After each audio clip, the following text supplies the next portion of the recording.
DLFM 106.9. Kasia bono ni eha na yenyina yetie. DL News.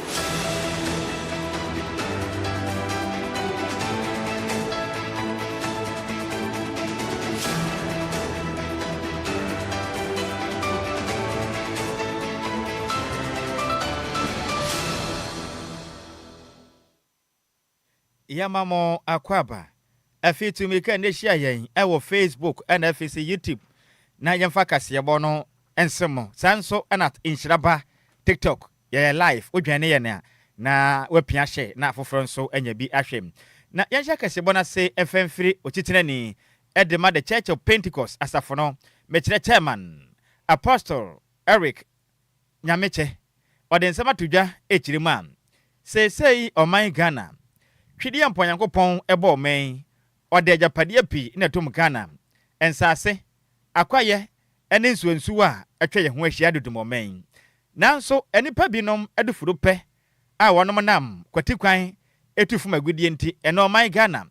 ensuansu ahodo a atwa ye ho ahia na nka ne ensuansu ahodo anya bie na wonom edebo asafoma a wonom asakere omadwen epagya wonom nsa afa Yesu Kristo so omokra na omagye nkwa aba omasuo no ena mo pebi abasu a ebi ni omanyim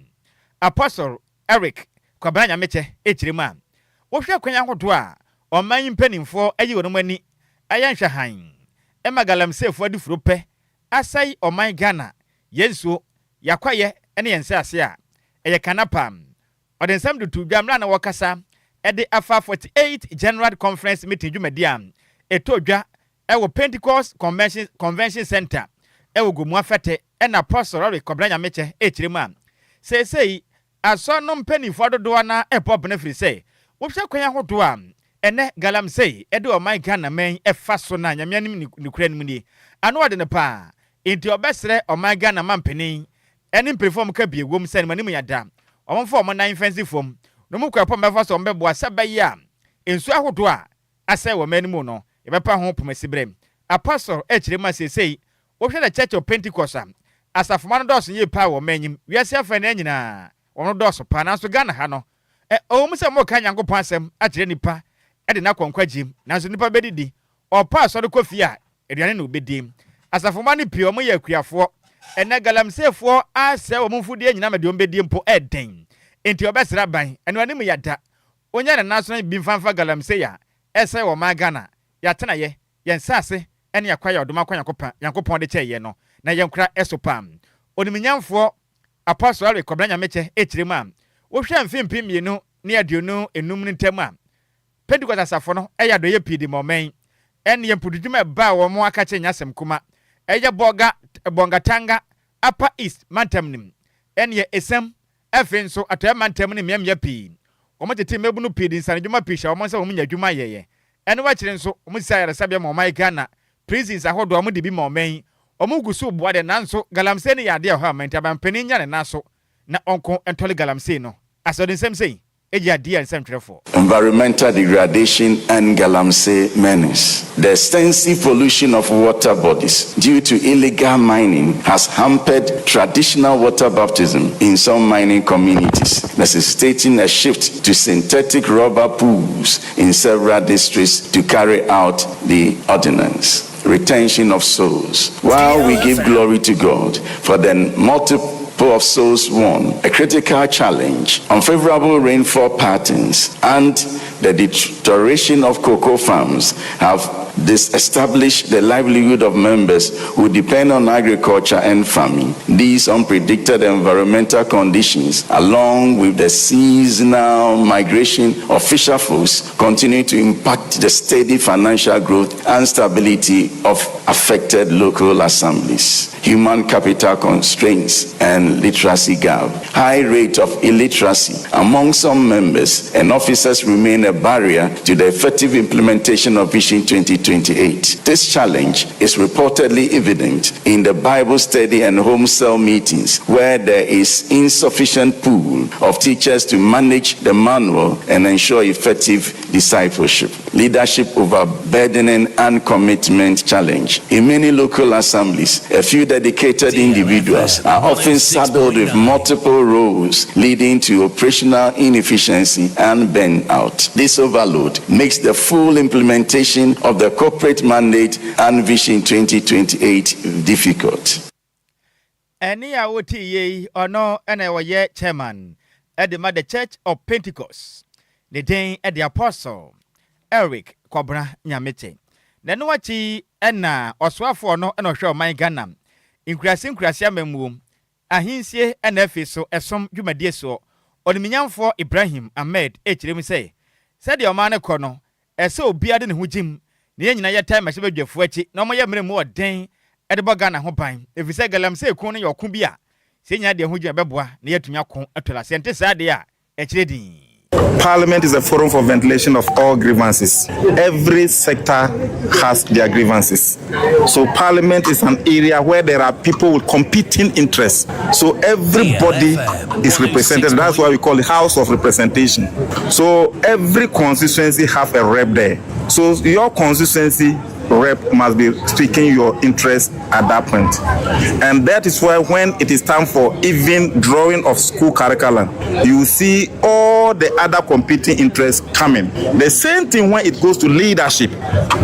People must be trained to know where to speak, when to speak, where to touch certain buttons. And that is why I'm saying that when a law is made, there is nothing you can change. And therefore, at the process of the law making, that is why sometimes we advertise certain things, we publish certain laws, because making a law is not enough. The law must be known.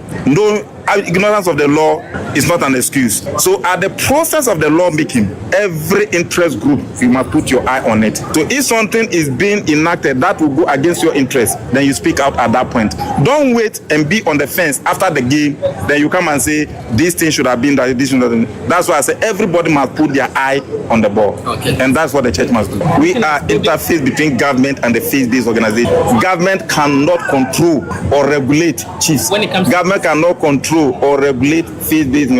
There's freedom of religion. Chieftaincy if not even Parliament can regulate chieftaincy by the act unless you consult them. Any awoti ye ayo swafo no ena wo man Ghana ohwe nkrasia memu afei ahinsie ena esom anhyehyeye so metre Minister for Local Government, Chieftaincy and Religious Affairs Oniminyamfo Ahmed Ibrahim ena wote nini. Yantua kasebone soni yankoswa engineer mu ewa galamse hu sensema na Chief Executive Officer the Minerals Commission Isaac Andrew Standor ensem Adjoa Agyei Sikapa de kokobosho nkone ekọ de ama mutu galamse omukita license amaye omagin say sign license no omukita ntina ya de apomudi ni ahweye homra na omubedi so no chemu ase kobaso omubu emra ne so omoso behwe so ombetwe omaso ye papa na okasa second Africa Mining Health and Safety Series no course so ende wukuo ofori so bosum leader to so aduonu mienu mfimpi mienu ni aduonu nsian mu takrade aye global strategic aye network for ana organize ye ana Minerals Commission for CEO ekasa na ochemu say ade mining companies bebre na asaniema bi wo inform ho san say omukita license omutimi bibi omope enu ntine ba pomuden ni ahweye ho mra na nya ade omudi ye adwuma biom obetimi akomo site honum na chesaniema ekoso won entwaye enu ntine ya ade omo ebo omokoko so ma momodia endi emra ne so a mo so na ya ade omo so ebetwe omaso. A single catastrophic event, a tailing spill, a fatal collapse, or a child labor can wipe out decades of shareholder value in less than 48 hours. So when a mine suffers repeated incidents, multiple things can happen immediately. Insurance raise their premium or withdraw coverage, and investors begin to talk or ask difficult questions around the boardroom table. At worst, the mine can be shut down, and then impacts livelihood and economies. A mine that cuts corners on safety is a mine that is building a mountain of liability. And no investor wants that. If your partner operates unsafely, you are responsible. If your contractor ignores environmental protocols, your permit is at risk. We have seen too many cases where a principal company claims ignorance, whilst a subcontractor cut corners. The excuse no longer holds. The Minerals Commission holds the license holder accountable for every actor on their concession. This is our position. Maintain SHE standard across all partnerships and be prepared to bear the full weight of the law. Enquiries Isaac Andrew Standon no ana Chief Executive Officer at the Minerals Commission. Yan to akasebon so ene monwura mu ewa pomuden ensensemu. No safo no ene wada o my Ghana ya pomuden ano eyoniminyamfo kwabra minta akando. Odensem atudwa echiremu sem. MPP abadada no ekro no ede ajapade bi edija o my Ghana. Ye frɛ no agenda 111 initiative. Eno no yade a nanka bandada no edeboa na wono masisi ayaresabia wo my Ghana. Mantama hoto mensini ene nkronkitwa na kesirim na boa mo my Ghana. Ya pomuden sensem no etimi akonkane. Nanso fofi antoata na odwade aba mu a aben etimi efri jese odinkugo ematumi efri nensem. Nene emno ne nsantwerefo kasa wona wuku adam. Oforusuo bosuma me toso de no mienu. Ewo mfempem mienu na de no nsiemu. No nimnyamfo kwabra minta aka no echirim sem. Aban eba ye ogusu a wopo adwumaden na adwumadi ahodo a bandada no eye ya wantumi anwie no. Watoa so aboa sebe ya oman Ghana eka ahodo a bandada no boye ede oman sika eye bibie no. Enkwankwashi engu kram. No wechirem a yamfanto Ghana fo anim sem. Pempen wasini pen nukrei egituo. Woka no kra de kire wunua nipa na wonya ne boneda. Efri sem. Wohwa agenda 111 project na bandada no ye no. Na kese oto no bo ase. Oya kakra beye ne beye du na nkaja wasi awie beye dio no na nka wasi awie abanda da wanya ne sa ena oto pese sabi kuani a wopetemo ene petepete o man mu hirein ani nyina da wantumi ansi mu ba kumpo anwie entekoba ne sa na ma adwuma na ye den ente Ghana ma mpeni berem oboada eba ye no odema pagu akwama moden hyehyɛ ne ma ase wo mugusu a wonom esim nanso wachirem a Ghana ma mpeni John Dramani Mahama owo enfia no pode enan pe one term pe no babesom so mampeni ni senti enya de na ba no ebetimi asisi sa yare sabia ne nyina wie ne mom baba mo homoden ayo mafam de bombe ya boa sebe ya wo betimi aboa esidodo na etimi awie o kirem se no kra ya ba kope ne nyina ne se de yare sabia no do so no abenka so bewia no oboa no mna fam de obe no be ya boa magana pomuden ho sensem no etimi akonkane. We have a deliberate plan for Agenda 111, its completion. When we came, we allowed the complete auditing and to understand what we were inheriting. There are people who are taking mobilization they had even never reported to site and all that. Now, if we say that we'll be able to complete all the Agenda 111 projects, which is more than 100 projects within 1 year or even within 4 years, it's a lie. Let's be realistic. And I started saying this when I was in opposition, and you heard me loud and clear that there was no way we were going to be able to complete these 111 hospitals within the time frame His Excellency the President gave us. If you remember, the last time he gave us was that he was going to hand over all the 111 before he leaves office, you remember.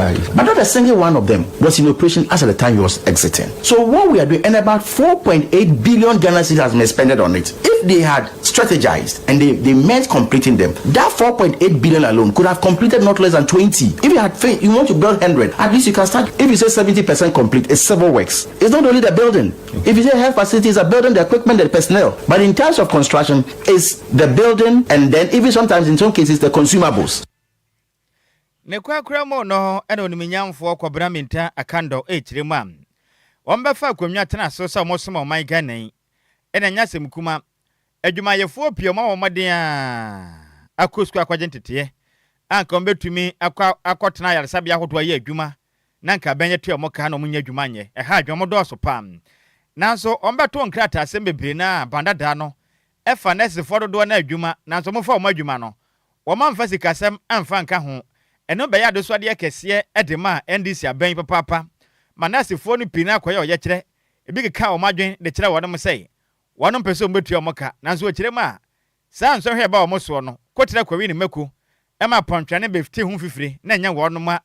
nanso ma wo mada to ne mam se mikese no omugusu ba adwumaden ahwe se ganafo adehye makɔ school agentete ya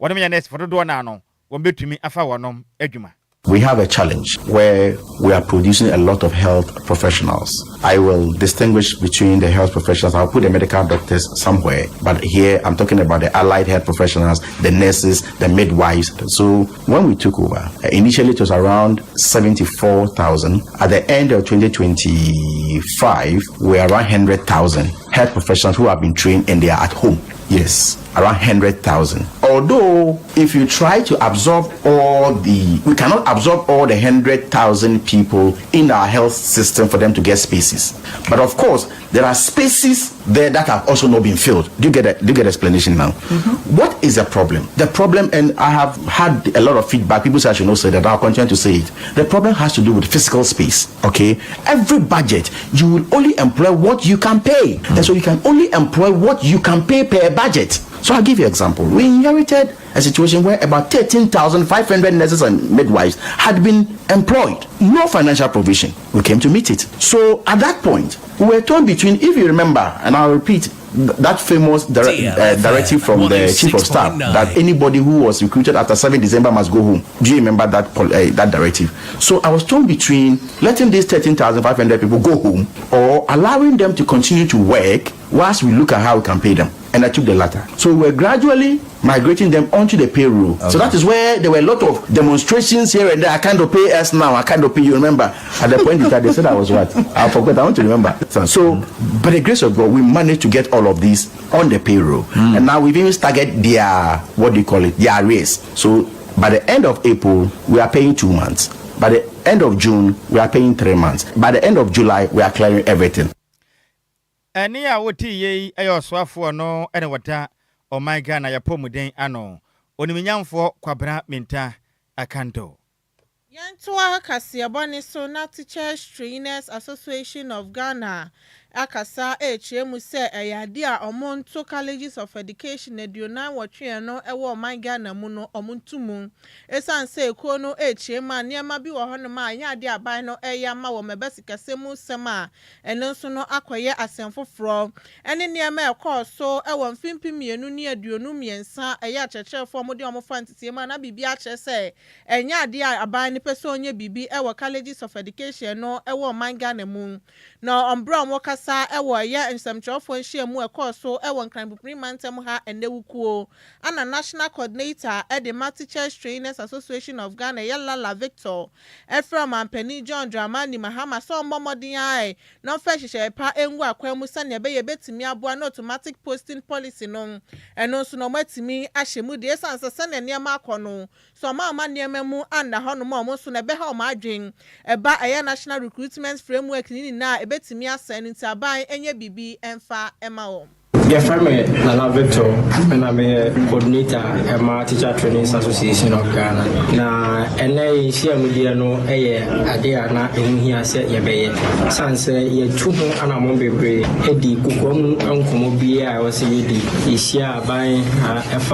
Ministry of Education and Ghana Education Service. And then that's not say I'm on Kumobi. Even before say, Oba announced 7,000 teacher recruitment, you know, Yenano Eddie Kumobi. Say Hubin say, I should for what's less if he answer and you know, and Mary Bruce or my bad by mono or Munkekomo now or Monfa I should for every say your classrooms are I should for annual and Mofano or Moko class and as a Moko school sir or Monia should for Moncho one day Tiacobanasa a bro and as a good inquire and no essay about say NTBiano recruitment on a Bessassi Enya or home if you say or mobile you know now and commodity be an bibia che say oman no afi na omoye reforming and I say omototo niema ma economy no enduna yi enti ne ehwe ni say for the benefit of the doubt ye mo 1 year no mo fa entoto anima yi I mean last year 2025 enti ehwe ni sa bibia NC na ye bewura 2026 this year no na this year bewura 2026 mo na ye wo sa ahomekeka na say anidie sonko na ebeba every Ministry of Education say recruitment because so there then yeah you will fee yen juma to share for no saban be fa there and aba be fa nyina Ghana Education Service and so me tell say 7,000 no mu ye wo diplomas 7,000 no mu ye wo university for so eka your sandwich any ade but College of Education no say na yen nyina ye nim no it say all other training institutions via enti aye no ho soronko o College of Education ye nim say we na also o classroom and as by post you say say o license certificate and our national service certificate the san niema me anyway ekeka niema ba ko bi no won de bubo mu a e was by efo adwuma Ene ya wuti ye National Coordinator Edema Teachers Trainers Association of Ghana Lala Victor na nuechi ana President Edema Ekono Divine na Nija enso ekasa ye HM sasaban no amoma rehye mu bia ansan so entu anamo bia amfa ma wom ewo na wotwe ntema ade omoso ade omafa no eno anombeko so aye enuechi ni krampo no mesa aye ye kire kese ewo mayimu. We need to do what we are supposed to do. Being it lawful, we get these particular issues addressed. If it is to go and sleep at the Jubilee House, we will do so.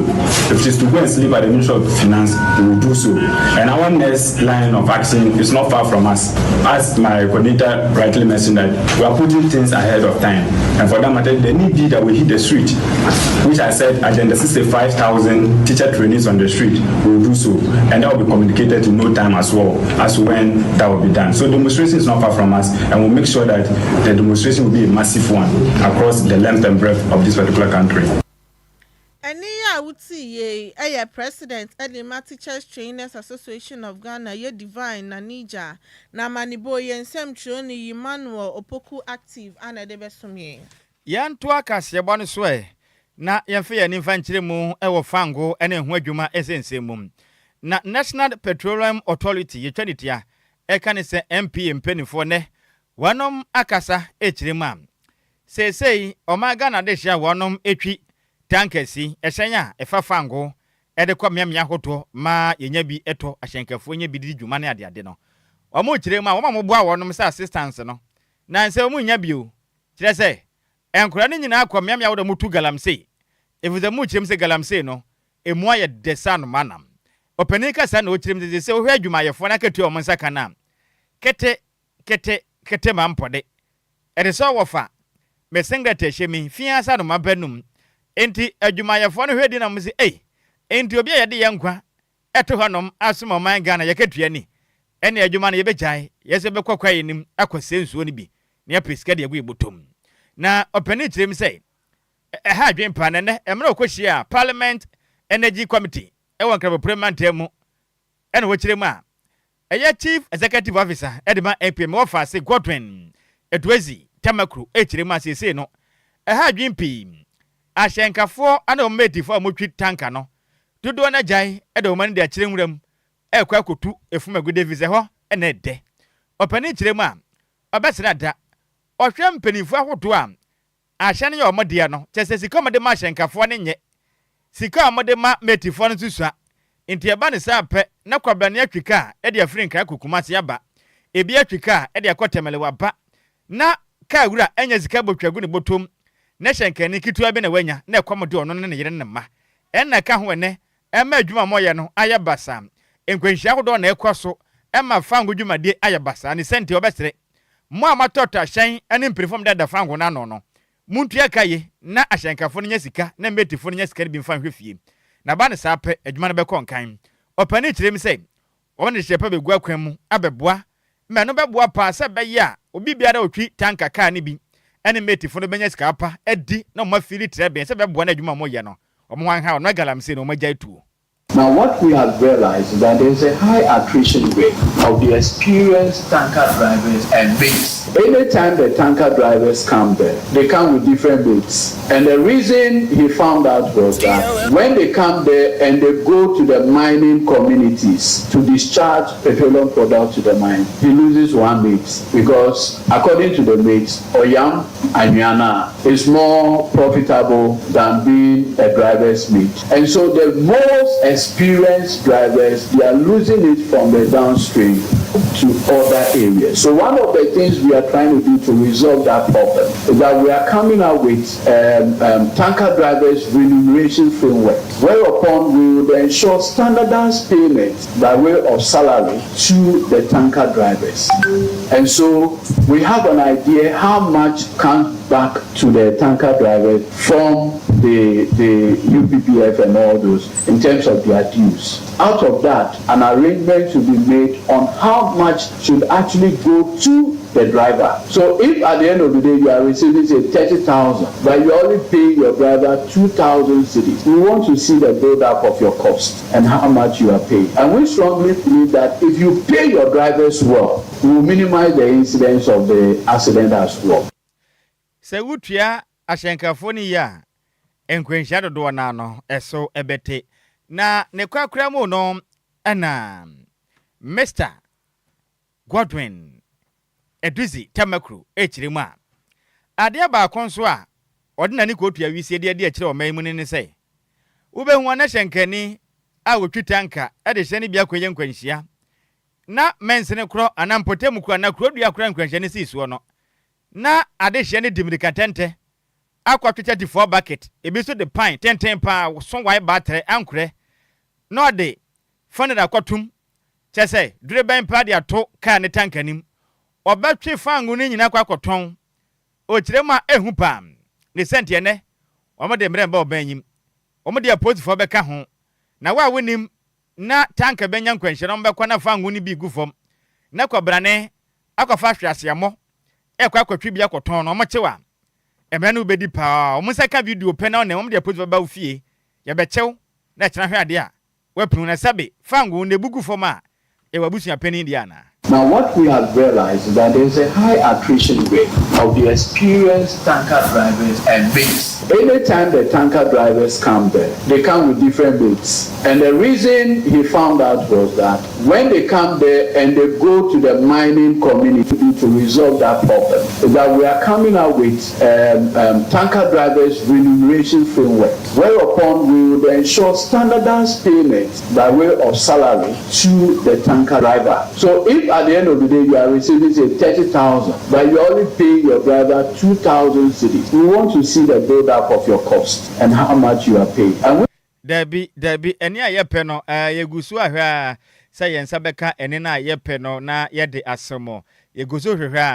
and then I'm saying, whenever there are tanker accidents, our people will move from their homes with gallons, the Kufor gallon. They are going to punch a hole into the tanker and begin to siphon the product. That is barefaced stealing. And because you are trying to punch a hole, ignition, the next thing is boom, and everybody is gone. So for the media here, we want you to use your platform to help us educate our people that when you see a tanker accident, please don't go near it. Don't go and pick your bucket from the house to say you are going to fetch the product. You are inviting death to your home. It's unfortunate our people do this. We have also decided that all the accidents, we are picking the video recordings and giving it to the Ghana police to identify the known faces for arrest and prosecution. Because we've seen that in particular communities from Esawam to Kumasi, anytime it happens within that stretch, there are some gangs who do those operations. And so we are also getting the police to monitor and effect arrest for the purposes of prosecution. Any awoti you know and a chief executive officer at the National Petroleum Authority 20 can say MPA the day at the Mr. Godwin Eduzi Tamakru enti wa sa wote se tanka bia nyankwanhia na wakɔfa hwasiamo e de mikatente kububi akoton no ɔkyɛmia nim asɛm ka ɔsenana wasuma yankoyanim Yantua Kasiabone so ni engineer mu ewo Asante Mantema na Association of Market Queen Mothers ewo Asante Mantemu ready for ewo honom say momfa pressure emfa ento aban ne so say ye phase 2 e de market tie adwom no momodi aso mo beye ne tentem e de amawom na mo ne nsamchofo atwetwe nkomo ewo Kumase ene wukuo for wiso bosome ne de toso aduonu mienu won fimpi mienu ne aduonu nsia yimu ana Queen Mother e de dry fish sellers Grace Agyei Sikapa Ekasa ye HM Saya de aban no abehye so obebo ne homoden sa project we obetimi awie ntem ama adwadifo so no etimi akoye omadwuma adwadifo wo honom enkomakoma enfantom yem esan say ye first phase e de market na ya de amahama aban ana ebesi ye entini so mo sanso asi phase 2 na onim so omobeye e de amawom esan say mahama aban no eba ye no waba beye eye crofro market no e de amawom asese ni bibia ekoso ye e wo honom na ahwaso ase ene atonso dwanim so ya de omo ana omobesi ye e de mawom nti afe na edu eye phase 2 ni so nti adwadifo nkomakoma ntom yem emo obia enkodina baabi mfa pressure emfa nto eye aban so na no krapo de kwadu ebo eye MPP amanyoko no si emo omfie wotwe ebetena so se eye oman na omombebu oman na nya ade mpo akrofom dwono omutimi esi ede mawom phase 2 ni so anya ade a omutimi ewie ede mawom ti na eye MPP amanyoko ne de omobo mo kwadu ye pa na omo sre se adwadifo won so bekomakoma tom yem se ne ebe ya aban no ebetimi ewie phase 2 of eye kejeti market no ede amawom ya de nyina do mama president ya danasi bebre ya kwaso ahira no ye ne kese wone ne yire fise nyame afọ omo so aboa santeman bebre o ma aboa santema papa efa adwadifo ma ya de ni to no ma bebre so eya aban ya rotwa mu no enso amoa yen tie ne atrase wo se da bi e wo se asesan yensa na santeman nyina eya adwen ba ko sesa yensa papa ye wura do mama san bai wo ba yen yehu san paka je tia wona besi ma yen ka je tia wo si wie na ba foforo ba yen so bai wa be che se de no wo pe no wo ma ye de wo mdada kwa bebre anya bi wo mo chense de wo mo pe phase 2 wo mo ko ahomfie nwatwini wo ma ntimi anya ho hwe amadwadifo ma enhuru aban dada etwam so mfaso dwadifo ma ye mo bo papa do ma bo sha wo hye ye no wo mfeli yen se wo nsi phase 2 no ma yen na so wo nsi phase 2 ma ka phase 2 a wo na si ye ka je tia wo na si ma yen e ma fa pressure bi ato ye wura do ma so kwan bi aso mo ma na botre ne ye mo mpa pam ye papa no na na ni suade hunu a wo ma asantema no watono bo asa hye ne kama na abem so betimi aye eti dwadifo ma na fa fisi kwan na mo kaseti adwo mama ne Bible say yamfa ni die ma de ni die se no yamabue ni die nya adwuma eme mpanifo edi yanim titu ye wura do mama ebi kasa no se ne aye pe no emra emwa the senti mabue ni die nya adwuma e wo fem na ne ebe ya ye de mpaye pa akoma pa odo beka ye wura do mama achi me ye ni suade hu ya santema ye dwadie ye kwan ye schools ye hospitals ni bia mo bia do mama ni suade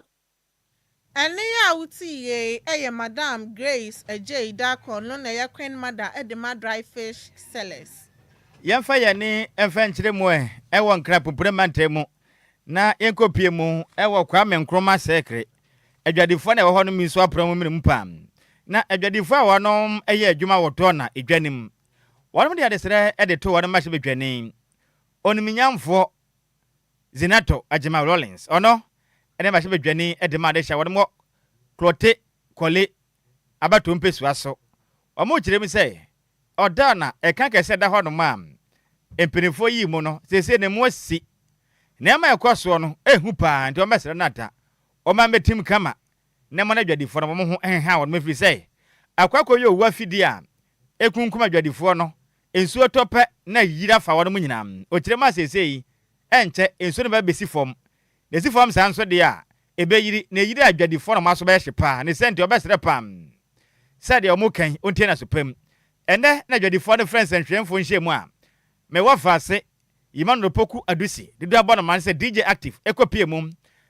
wonu mu kirem se ene sekre adabra kampotem honum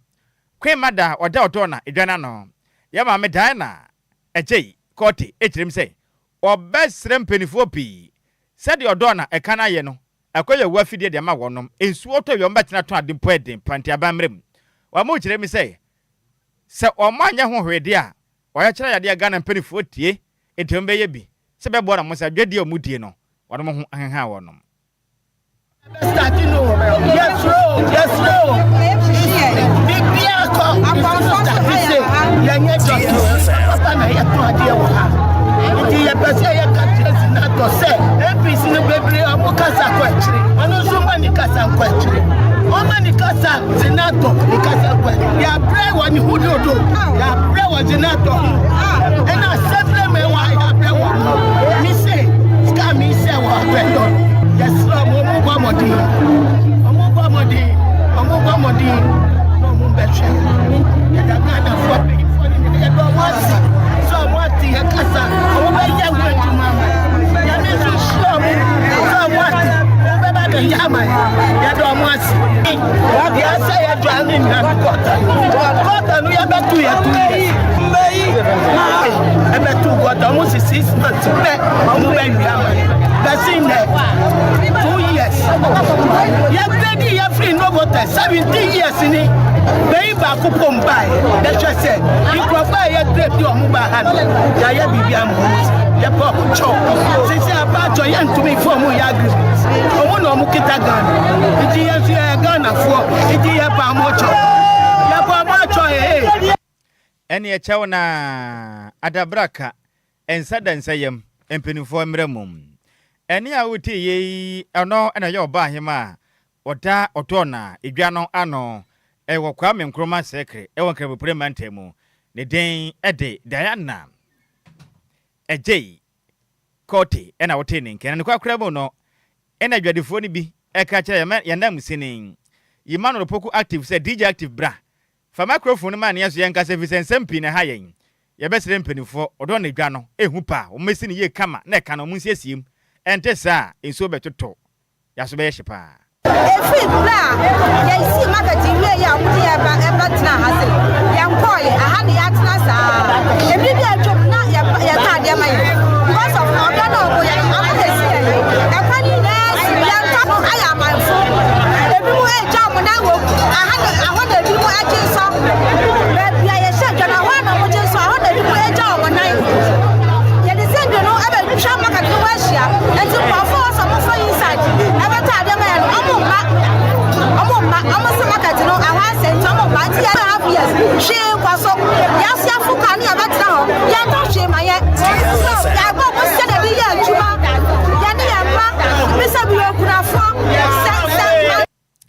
eni akunafo o mampa eni a woti adwadefo a wonom edidwa ewo kwame nkoma sekre odona edwanim ena wote wonom akwesemi na manebo ye nsem twreni Emmanuel Opoku active dodo abonoma ne se DJ active ena dia manebo efiri enkrapo premantemu ebesome yenyina wesu na yenkenka madwenkyere ne tawu ewo Facebook no so emfa ensemo na me wafa ase dolo ya jewa jedi aba ena so ma ya dwo wo hwe live edi free Christian village achemwata ena Joshua ase edudi aba ena so ma ya dwo na dolo ya jewa kura san de aba na ose die kase bo no echa gwom ena ode fire emojis no ede aka hom na coach afrane de aba ena so odi free oboase na ochemse dumso ne yade anansen ebe ha dwen ye panto obesena ban wanya hu bibi na sade ekro no ebe ha adwadifo pa ne mfididwuma ewo manyim ode ncha kase de ma eye kwame eye prempe incoming national organizer ede ma MPP coach afrani ni oboase ene odi free ede baye na Honorable Frank Amankwa ede aba oso hwe live ede free ketase na wasresa Ghana mampeni enya kukudu no nya na naso din pam na madwumade na galamse ne yade a eha yempa na ontumi enko na onto asese de ohye ho ebo no pepepe na sanso na kofi parliament ede aba na wase same ene Adjoa Agyei Sikapa mokase ebo no emu ode pasa no mana wada yasena dwumade a yebo esom o my Ghana ohwe live ede free agona Bobby Kuma apa na me wafa se eye mufada aha ode aba ena ose Africa Lumba ena ode aka hom yese wiase nyina ye Lumba ena ode aba na me wafa se Obed asamo de aba na ose Obed asamo ne taxi driver Tama New Town wa no so man adwo wafa ene Adjoa Agyei Sikapa otia wan car nim taxi no wane passengers ne tiba ni mreka se bone ye so tasty o mani agepam o kirem se nche kase ya pa eko ede ma ono ankasa na dofo na de nyina no wifi ama Ghana ana nso ne madam anti esi apa ana sister Ruth wonu mu nyina da wacha o mu nyina ye eden ede bankers aha ewatama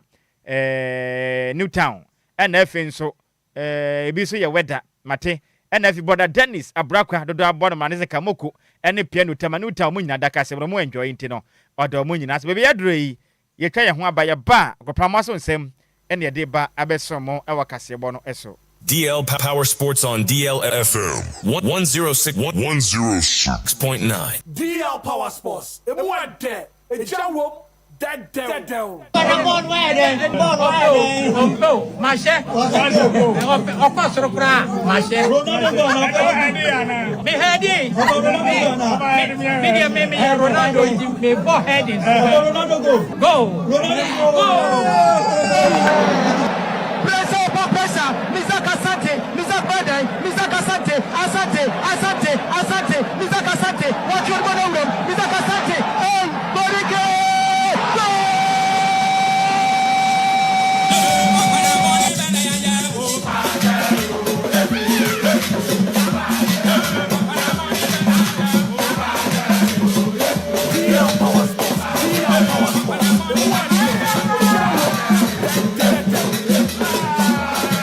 Me wafa se Bismarck man bize edu se atena se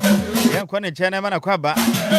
na so do aboa no sabra agopama so nsem no omba ne nyina be so makase bo no so Bismarck na pom design o fa nshaba yo wagusu shaba de yanko pase sounds so oh ya me ade metiapo pa na me wafa se Sam J ne ho ye oh yes me chia no why enza me chia no pa enyume me fi apa no me fa o me fa dakura akwa necessary so wafa de aya na onta na ntekeke enti no necessary me peda ko ma sama kwacha no ne hoka for teacher ni no Mr. Samuel ahene afo Mr. Samuel ahene afo me chia no omo ye heavy say omo de ni say to so ne asore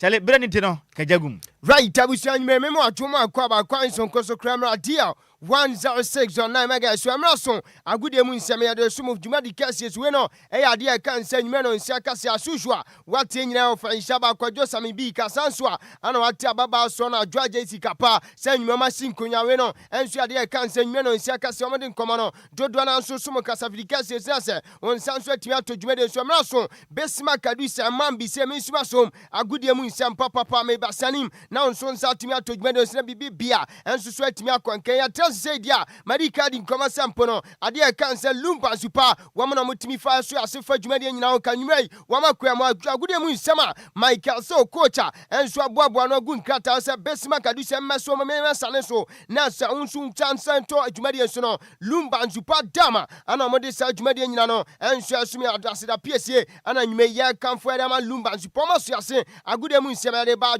brantia ye friend se champion Kofitela image sa audio video sa audio pokra any ade kan say reaction sa audio no won say asoso o Facebook any ade kan sempo no me patcho YouTube na se bibi bia so atimi akọ kamadi card nkomo say brano nyumbre bia trans say dia na say ye sha say fifie local tidbit no ana mpempi ade sha say me no ka say de okopiem enso Ghana Premier League week we no na sempo no ade kan say season we no the month of March me no ka say dia we no NASCO fans coach of the month of March no come up any friend say we from Doman me no kase head coach Chanche ma club your friend said dream self no anampa chompani fon so bondin said the month of March ade kan sempo no NASCO ade kan say coach of the month no eno so atimi akoma na de nkoma no dodo na so sumo djubede sam pacho player of the month no enso come brand friend say shooting bote wonu si akan de my young apostles wonu so ana me no kase no wonu so nya NASCO fans player of the month of March ya de nkoma dodo na so sumo e wo djumede na goalkeeper no enso come brand friend say Dubitachi akaweno eye kasi wonu so si akan de my club your friend say Basakaoli stars no enso na me no kase no me pacho the month of man NASCO fans amade kan sempo no goalkeeper for the month of March no wonu so atimi akoma na de nkoma no dodo na so sumo djumede se bibi bia so atimi akon na me no kase de goal of the month no enso come brand friend say Emmanuel no wonu so si akan de my club friend sempo no me pacho nations of super kai goa wonu so esheti abechemi 90 no nano eye Ghana Premier League week 25 sa go no na me no kase no empanifon so atimi nominate anasempo matimi de ade kan sempo no the month of March go of the month no enso atimi amana yade nkomo no dodo na so sumo djumede se bibi bia so atimi akoka na kopiem enso Kumasi Asante Kotoko aso ya entia metin se wo mu si opposition ano so edawa ye jesen komododo na enso afore for no anasempo no abubaba no reporter mensaka enso pani friend say Professor Ocheche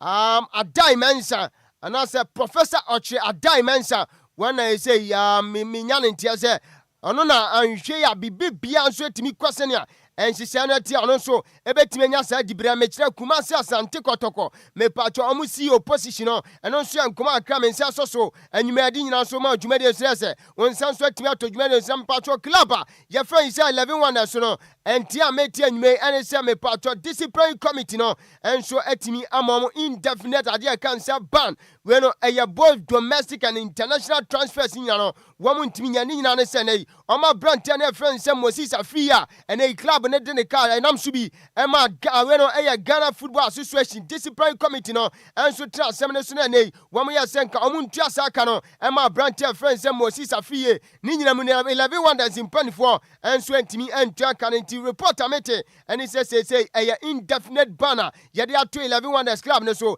enti sɛ ne ɔmo top player ɛnso Ghana na sempo no wɔn kɔ amantiama na ne na sɛ wɔn akɔfa player ne nyina no ɔmo ntumi andi saa adwuma no nso yɛ nkɔmɔ a efiri ɔbaadi nyina no ɛnso asum dwumadi so sɛ bibi bia ɛnso so atumi akɔ Ghana me no ka sɛ no me patro Ghana Premier League week 30 anka this week na ɛbɛyɛ firi na mmom mpanifo nso sɛ yɛbɛ postpone ne nyina sɛ over the week anu ma branch friend sɛ Dominic Frempong wɔn nso no si akan de ma club friend sɛ Brekum Charles no nanu ada ana ɛsɛ akwamukafo nso timi gye ne nkwa over the week ana yiya ne ba so ɛnam so bi ana me no ka sɛ match week 30 when ɛyɛ 30 Ghana Premier League antiamete ɛne sɛ ya schedule ɛnso da kopiem ɛwɔ seat May enti Nyankopɔn yɛ adoma next month ana saa games no yɛnso yɛbɛyi afiri ne nyinam no me patro week 31 ne deɛ ɛbɛba so Friday ne yɛhyɛ aseɛ we no ɛyɛ 1st May ɛno nso ɛyɛ report free Ghana Football Association so yɛpa yɛde nyina so som adwumadi sɛ wɔn nsa nso atumi ato adwumadi na Kumasi Asante Kotoko akache no report a me nsa kan sɛ de say me patro 4 key players bi wɔ hɔ a ɛne ɔmo so running out of contract abranti a yɛfrɛ sɛ Henry Kwame Ansua no me no ka sɛ deɛ ne contract nso no atumi aba wie Kotoko nsa nso a ana mo keeper friend say Mohamed Kamara ono so ntiamete ene say ono so atimi running out of contract abranti a your friend say Samba Onel Gibani wano eye captain fantastic adema team no wano so atimi running contract out of contract na branti a your friend say Peter Amidu Akwa just 4 players we mu nyina no me no ka say omo contract so atimi aso Kumasi Asante Kotoko akachi a enti a yete ade nyina no enso aso mu dwumade si na me no ka say no and a reporter me say ka free Ghana Football Association so ye and he says Ghana your newly appointed head coach of Penia friend say Carlos Queiroz unim say Nyankopon ya adoma Thursday watching ya one also addressing media no na ntia metia ni say opaniway baby a obeka the year 2018 Ministry of Cancer Sports Youth and Sports and so a designer and simple omo peto ho ema Ghana Black Stars head coach no say GF no and so edi ho aye office enti opanina your friend say Carlos Queiroz me no ka say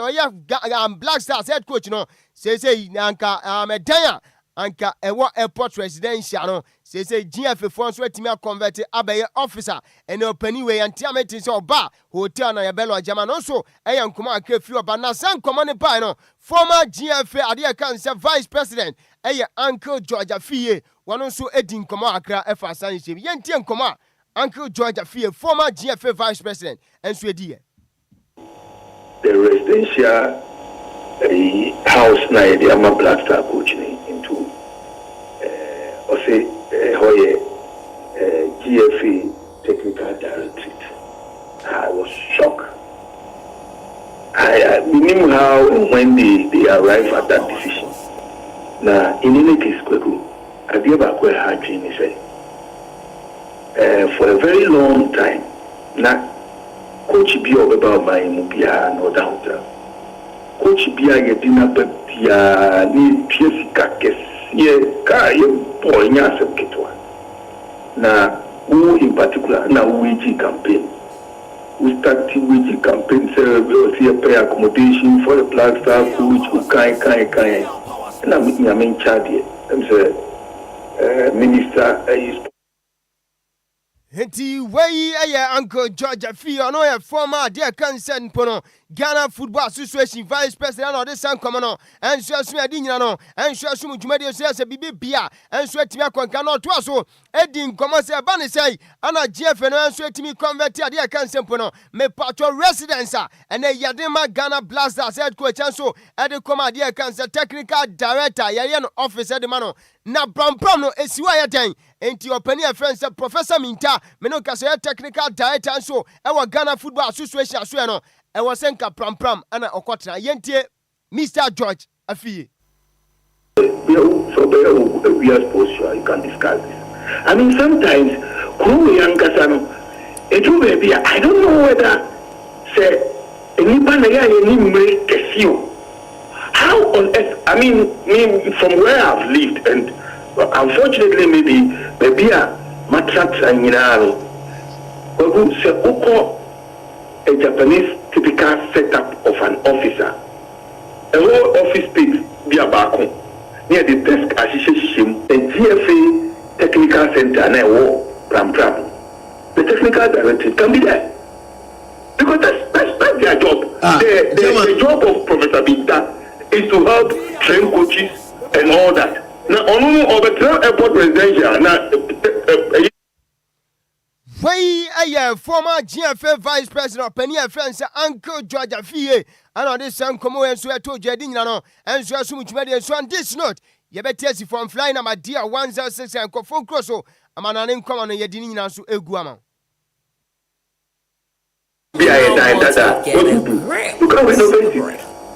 You just put Lumba in Super Natural Mineral Water. Get a Lumba in Super Natural Mineral Water. Get a grip. That's super break. Lumba in Super Natural Mineral Water. Get a grip. That's super break. DL Power Sports. DL Power Sports. It went there. It jawed that down. DL Power Sports on DLFM 106.9. Right, Abusia Guswasin Konaso Kain Ketasi Lumba and Supoma Dama, fly number dear 106 and Kofon Crosso, a man an income later as exclusive Vignano, Jadi Guanes on Sanswet Tomato Jumedia so you may, would join this show no live on Facebook, dear, a capital D capital 106.9, images outdoor, videos outdoor, and Pokrani reactions outdoor, when Sanso Soswell Jumedia says, Bibi Bianswet Timakon Kanya Shasia, and so Fanfin Conforma and Shodian Commano, saying that Temino Casate, and you may report I mean. And it's like Charles head coach Openia, your friend Sir Liam Resonam Pacho, and you may have your Johnny Quayonsa, and your opinion on the modern one Quankai 4 months near what Penny on also to me before Jumadiano, and so say head coach and so adding my Chelsea Timno says a reporting about Openiway, your Johnny Quanosu and Kuma Crefiopa, Yadin Sumanti champion Cofitella images out to know where Pian so good Facebook and so Nasa when San Sweatimia to Jumadian Sintimia and Tia, Metia and you and Sir Liam Resonaya, Menoka Sanan head coach and so adding my club a friend said Charles no says ye Jane Quanosu and Tia and I simple report I mean second Yadin Naso Sumu Jumadian Smino Casano winning say about 23 games where we need 11 Elusu 10 and a what me about 2 draws and Timaza we about 23 games so we need just 11 Elusu Kadia can say 10 Nasa Umana our form a club like Chelsea Pedrick no and yes somebody more and we are head coach ourselves and a one shoot me somebody more and sure Tintia Mete and it's your penny friend said Liam Resonano me patron penny for Jano Quanoso and Kuma Kefio by Dinano and so some say dear or penny friend said Kalum McFalani. One on say one on penny for Abonidin, said dear cancer interim manager, and the Omeshre 5 games I can say Chelsea international DJ Mutimno, what penny friend said Kalum McFalani, one on say penny for Abonidin, said Omeshre Nase, one on Timin Totonium on the next season, Chelsea Timno, and so bet me a cough up idea can say coach and also a report I mean Saka, Yadin Naso Sumu Jumedia Bibi Biaswet Timako Canan Patro Chelsea Mano,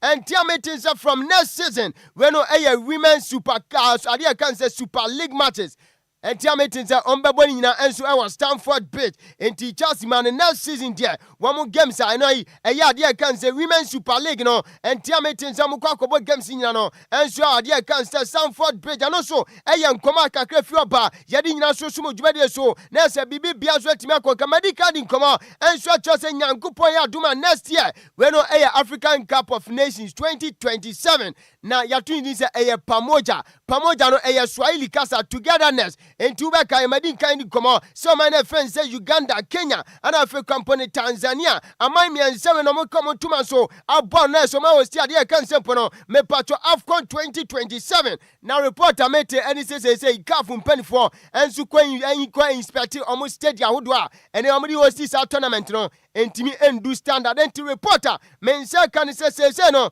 kafo nso eyen hyehyɛ so metimi de ade kan se waf afcon no 2027 dia no enso ba kopiem o man friends South Africa no so eyen tia mense kan anyume yade dodo na so somo ewo dwumade enso bedi kadi komo so panina friends Liam Resona me pacho ye jale kwan na se ukopiem o Chelsea mpanifo nkomo mudi ense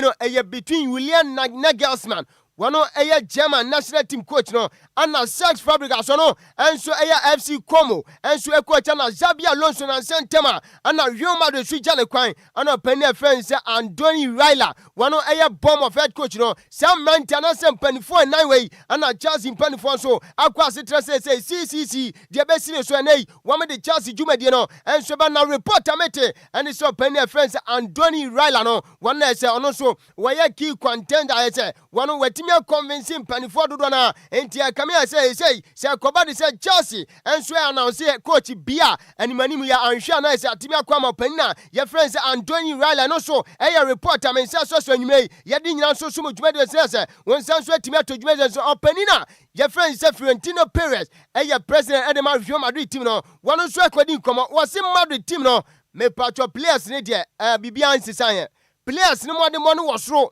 na uwa Kylian Mbappe Lotin Vini Junior mo Jude Victor Bellingham won Rodrigo Goyas mu nyina ne wo akache na ne uko 2 consecutive season trophyless wasi enye players no we no eye coaches na sese omoba Madrid team na omode mo no enso nkonkanti reporter mete ene se opani friends Florentino Perez no wasi say next season wo mu kohwe na so the top notch coach so ama obefa Real Madrid team na no so eye reporter men so yede nkomodo do na so mo e wo dwumade no no opani friends se we no me patro say Alex Ferguson Winim say watra Manchester United 26 years what the 13 legs say Pep Guardiola and so ni idea can say ni career mu nyina no wa coach just 14 years we no ka say wa 12 late into this season say koban say Arsenal and so yan kukwasa na koban ni sempo no me patro Pep Guardiola SRG league we dia na say 14 years in a while equal open year friends say Alex Ferguson ne 26 years career idea can say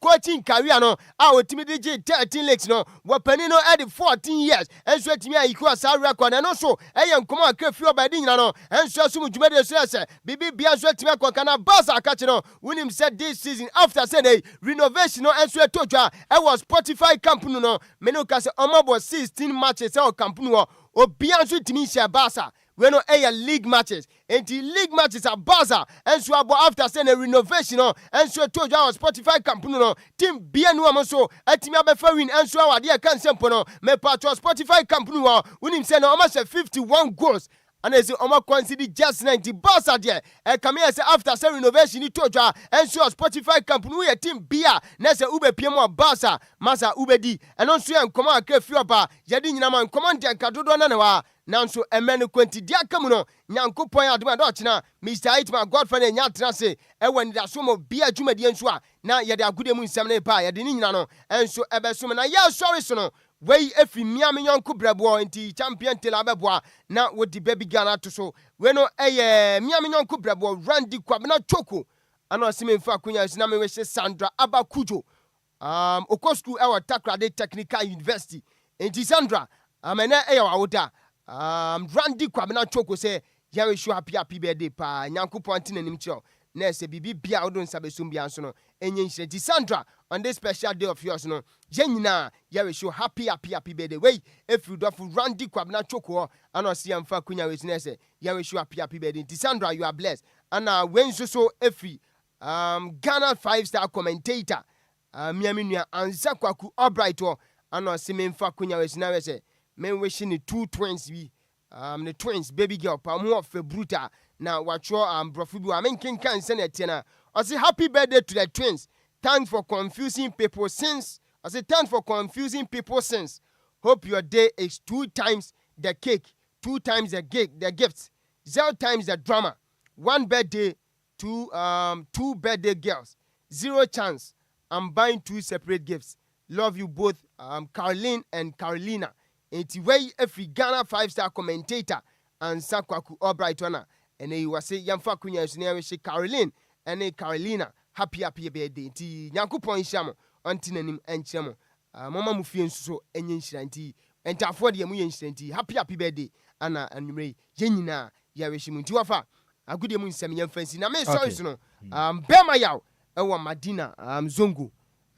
Baptist school na chi pair wana bema yaw Birkenstock ukodia ni radio set no wa bema obi bia nso monitor dwumadi nti bema yaw anwume ma menchia wona sime mfa Lumba nsupa ni bi mra no nti ma bompa ni fa mu nyankopon adom do china bema yaw mensu why odemi ade asem ti wachira de memo bo Lumba nsupa ni bi paama bibi bia nso akonka na Samje Bakri Mama Julie ni ra Mr. Samuel Hene afo anwume fantastic good evening enkoma me fia peno me fa mama Julie enti bibi bia nso di dem nti wafa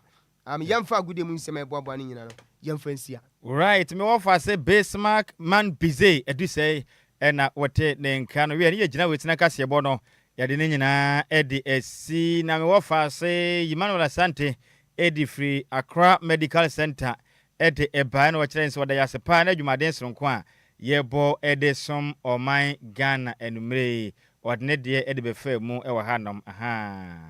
ode ebaye yada se yamin hira wo sanso na koko krache obo asenso edne de ede ba yamin hira mu nyina kasebere mu semufo ne ya Miss Mabel antwene se mu emaye Champion Taylor ede ekupie mu e wo Facebook and FNC YouTube makasebo no wonya bi ehwe yem Mr. Marker se